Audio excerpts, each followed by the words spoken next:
Kia ora, welcome to Under the Checkered Flag, MotoGP edition. I'm your host Kate, and we're just going to jump right in. It's Pozza, Kate and Kelly here to talk about all of the racing at Qatar, and I have to say it was a sensational weekend. We saw some class feature races and a pretty decent sprint as well with Moto3. And to kick us off, I want to ask what you guys think about the FIM stewards for Moto3 because we saw a couple of different instances in practice and qualifying. The first was Adrian Fernandez. He got a long lap penalty, and the second is Auro Carpe, which is the main one I want to talk about. So what happens is it's qualifying two. Carpe comes back onto the racing line without really looking and is going quite slowly. This causes him to crash into Scott Ogden. Scott Ogden has a high side and it ruins Scott's qualifying. Thankfully, Ogden is okay and was able to race, but obviously this is a pretty dangerous maneuver. He did cop a double long lap penalty for it, and I'm just wondering if you guys think that was fair or if something a little bit more lenient or a little bit harsher should have been given. It was definitely stupid. Like it was a really, really bad maneuver. And we all know I love Scott Ogden, so if we were going off what my brain would say, I would want a harsher punishment. But if we're going off what the FIM stewards would regularly do, this is kind of a normal punishment for them. It's generally in line with what they would give for something like this, so I can't really complain about a double long lap penalty. Yeah, it was just a really stupid incident, and I think a double long lap will kind of get into his head and show him, don't do that, don't be stupid. Yeah, I think it was fair enough.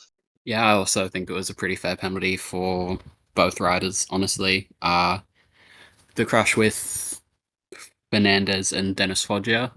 Foggia immediately came out and said his bike wasn't feeling anywhere like as good as it was before the crash. So it affected another rider's pretty much whole weekend, as Foggia wasn't massively quick after it. So I think a penalty for that was warranted. And yeah, same thing for Alvaro Carpe. It was a bit unfortunate, obviously not intentional, but something that he does need to learn from, as that could be quite dangerous, as was shown with Ogden crashing. So let's move on to the race itself because this was a last lap stunner. We had a group of about five at one point, all battling for the lead. We had many different leaders, but we're coming up to the end and we've got Kelso, Yamanaka, Furusato, and Bacaris basically going for the lead. Obviously, Bacaris being the only one of those four riders that have won a Moto3 race before. Taya Furusato's leading and into the straight, coming out at the end, Angel Bacaris pips him on the line.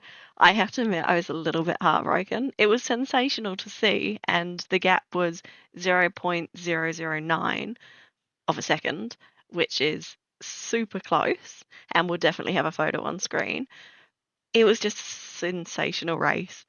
I am super disappointed for Rueda because he was up there in in the battle for the win, and then his bike had a mechanical with only a few laps to go. So it would have been good to have him up there as well. What did you guys think about this race?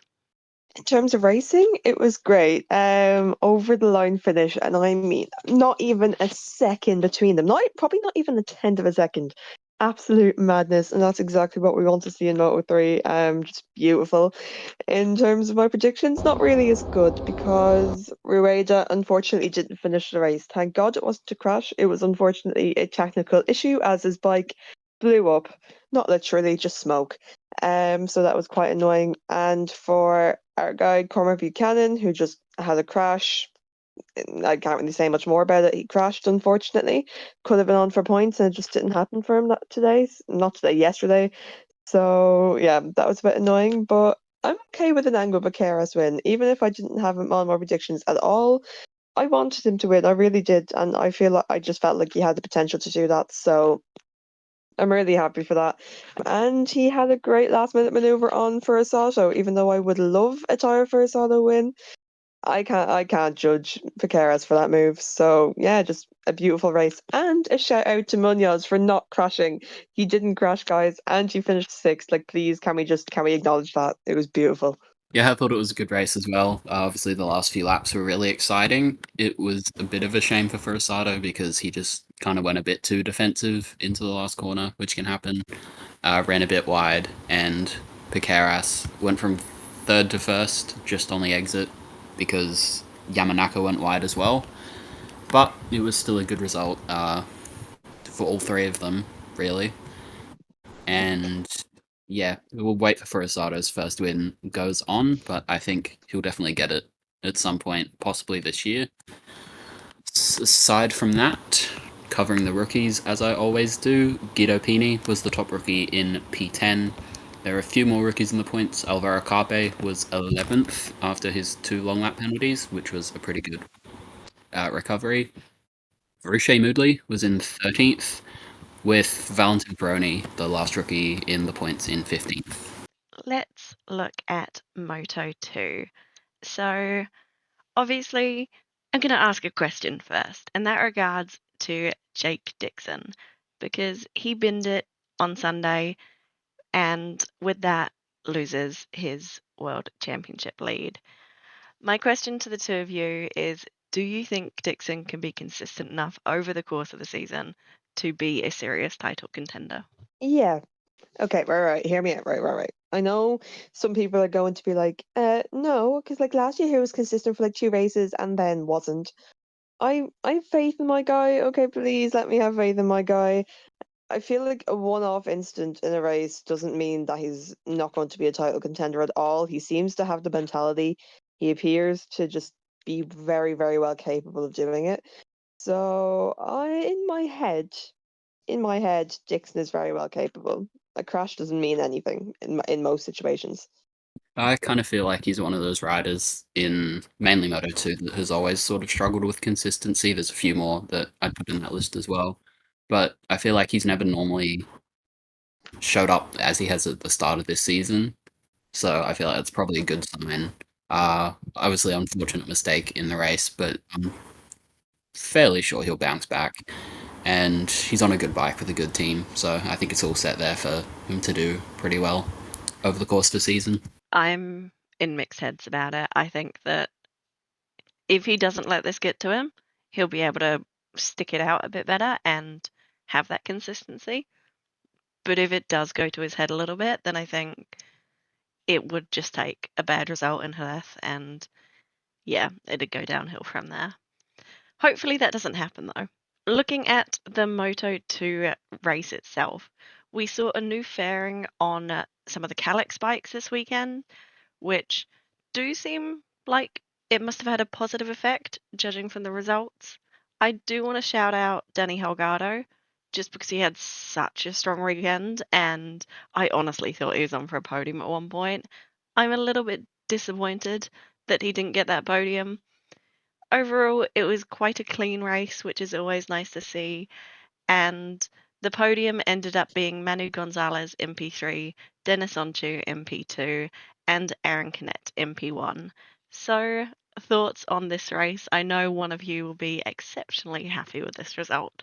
And it's absolutely me because Colin Vire finished in the points. No, no. It was a good race, definitely. I actually enjoyed it, and I'm really, really happy for Onchu. I really am. I think he deserves it. I think it's been a long time coming, so I'm really happy that it happened for him yesterday. Good to see Manu Gonzalez back, kind of close to where he should be. So that's a good sighting for me. Good on Aaron Canet. Great on Aaron Canet. He won. Yay. Will that be a consistent situation? No.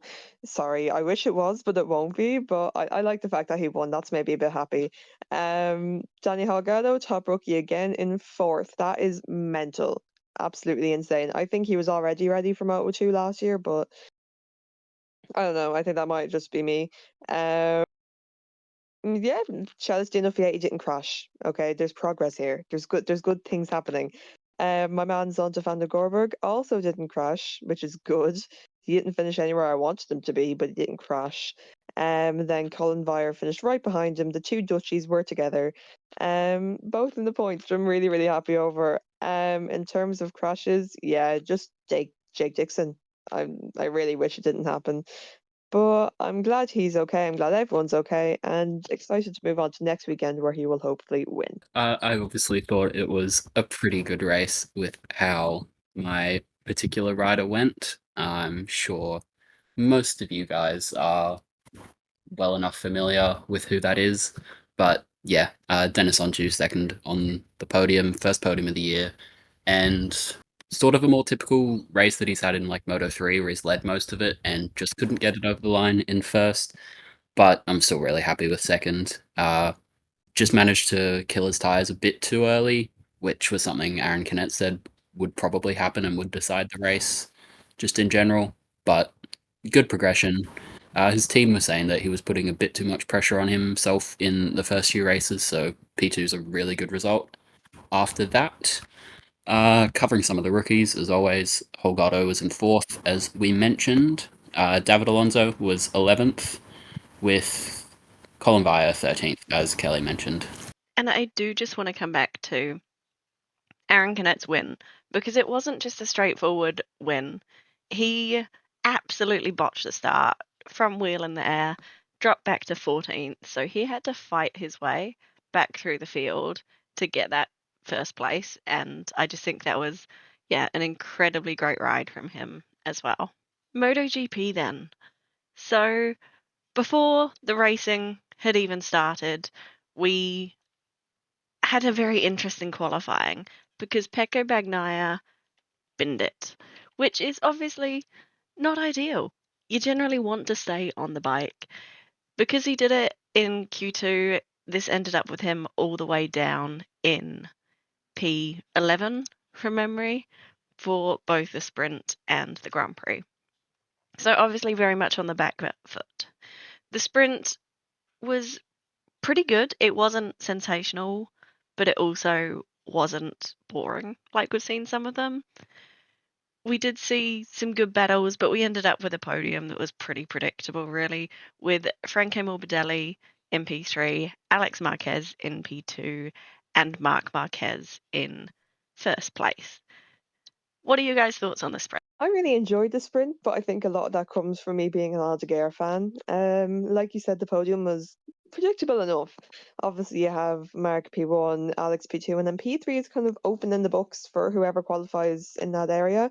Frankie got it, but Furman was very, very close. The man's having, considering his first like 1 or 2 rounds, he's actually been having a really good, quiet season. So if he can keep this up, I actually think he can contend Ayagura for Rookie of the Year, but we'll see how we go. A little bit upset that he didn't grab it at the end, but about 4 tenths off, I really can't judge him. That's really impressive for your first season. Fabio Quartararo on that Yamaha, I don't know how he did it, finished fifth, which is good. Good points, really happy. Better than what I expected. Marco Bezzecchi in ninth. He got a point. He got a point. That Aprilia, I don't know if it's just Marco. I don't know if it's the Aprilia. It's just really bad, and it's just making me really depressed. If I'm honest, like, please do something. Yeah, Johan Zarco was going really well as he normally does on that Honda, and then crashed. It's sad. I love Johan to bits, but like on that Honda, it just feels like he's not able to achieve what he's actually capable of achieving, and it just makes me so sad. But yeah, overall the sprint was actually decent. Yeah, I thought there were some pretty good results in mainly the points finishing positions. Obviously, Morbidelli in third is always great to see. Fermin Aldeguer was top rookie in fourth, and Fabio Quartararo was in fifth after his first front row start since Assen 2022, they said. So that's really positive for him. Gian Antonio was in sixth as well, which is always good to see, and Igura scored some more points in seventh, so we had 2 of the rookies in the points, which, yeah, always good to see. So looking ahead to Sunday's race, we will get into the race beforehand, but obviously this weekend, one of the massive talking points was the return of Jorge Martin at Aprilia. So at the start of the weekend, you could see him in practice really struggling with the glove on his right hand, and that had me a little bit worried. But he stuck it out. Come Sunday, he's getting through the race. We're maybe like halfway through, and he crashes out, and it's a big one. He comes down heavily on his right hand, and he doesn't get up quickly. So, number one, I want to know if you think this race should have been red flagged, because there are plenty of pictures online of the leaders passing Jorge Martin while he's still down, receiving medical attention in the gravel trap. And number two, do you think he came back too soon and should have taken more time off for his injury? Because now, on top of that injury that he's had, he has worsened it, and he's also got 6 broken ribs to add to that injury. So I think it's safe to say he's going to be off for a wee while. At least I definitely hope so. I do not want to see him back before the summer break, that's for sure. But your guys' thoughts on the steward, should it have been red flagged? And was it too soon for him to come back? I actually wasn't aware of the leaders passing him while he was still receiving medical attention. That is, oh, it's just pure dangerous. I don't really think there's a reason to keep that race going if he's literally in the gravel trap. Who's to say that another rider won't go flying into that gravel trap, crashing out as well, and straight into Jorge Martin? Who's going to say that's not going to happen? You can't go off chance. You can't go off you can't risk something like that, especially not with the man as injured as Jorge Martin already is. And I definitely think he's not going to come back. Well, this season he will, but not soon. I think he came back too soon already. I thought that. I was like, I'm not really too sure. I was excited, but I wasn't really too happy over it. And now, after seeing this, I don't think he's going to be back before summer at all. I think he's going to be back. I don't even think he's going to be back for August, I'm going to be honest. But I want him to recover. I don't want him to do a Marc Marquez and come back too quickly. I don't want him to do that to himself. So I'm just hoping that he takes the time off to recover and get better and then come back stronger. Yeah, I agree with what Ellie said about the red flag. Obviously, if one rider can manage to make it out into that part of the track at speed, then obviously the rest of them have the potential to do the same thing. And we've seen this situation so many times in the past. It really shouldn't keep happening, but we're not the ones that make the decisions. So, but yeah. And as for Jorge's injury, it's obviously really unfortunate to see. Probably should have taken a few extra weeks off because the season was essentially already gone anyway. So I think he should have probably taken a few extra weeks to heal up.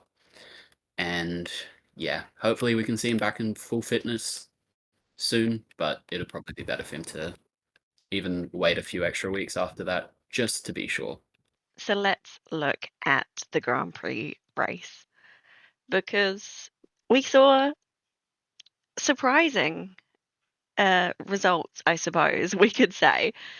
Right at the start, we saw Marc Marquez and Alex Marquez have some contact, which gave the lead of the Grand Prix to Frankie Morbidelli, which was sensational. We also saw Alex Marquez and Fabio Di Giannantonio make some more contact.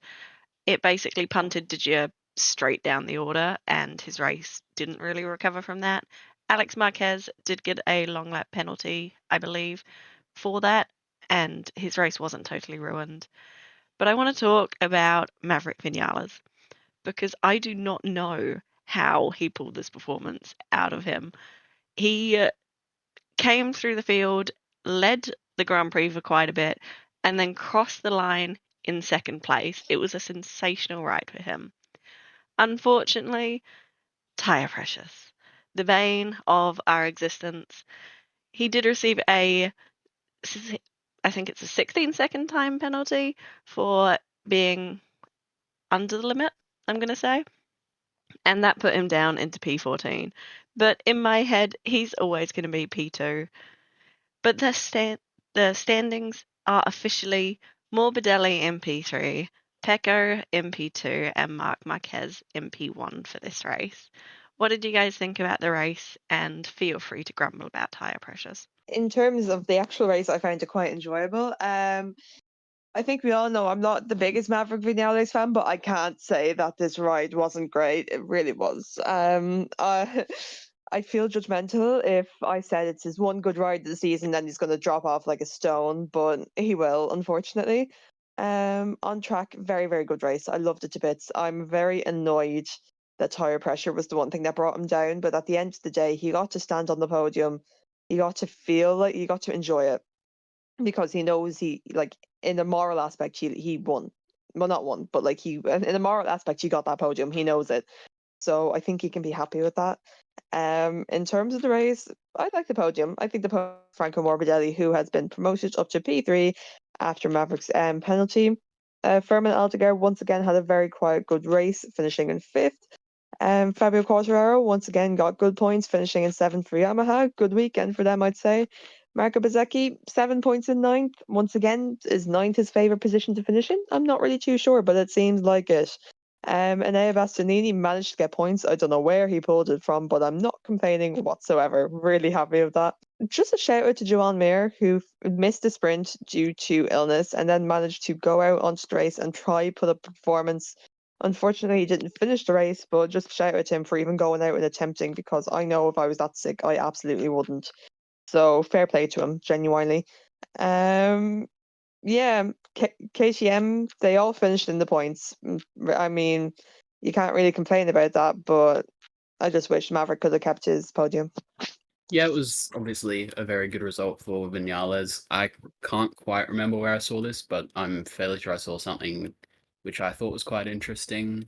Apparently, he's running like a special customized type chassis that only he's allowed to use and none of the other riders have been given access to. So I'll try and find a screenshot of that somewhere so we can throw it in the background or something. But yeah, he's come out and said that he doesn't really care about the penalty. Obviously, he finished second on track, got to stand on the podium, got the trophy. That's all he really cares about. So good to see it's not affecting him too much. Obviously, it's a shame that he couldn't keep the points and the official placing, but still a really strong result for him, and great to see at least one of the KTMs managing to challenge a Ducati. Obviously not finishing ahead of Marquez, but was up there fighting. The only other thing I really was thinking was it was a shame for Dijan Antonio, because the move that Alex Marquez made probably wasn't the best that he's ever done. Obviously forced them both off track, forced Dijo right out wide, gave both of them a little bit of damage. But yeah, he got penalised for it, so I can't really complain. As always, thank you so much for listening. Apologies, there was no episode last week. I am a firefighter, and that does mean if the siren goes off, sometimes I'm just not available for recording. And we couldn't find another alternate time for us all to get together to chat. But for now, have a wonderful week, and we'll be back next week discussing some gossip as well as our Jerez preview. So have a wonderful week.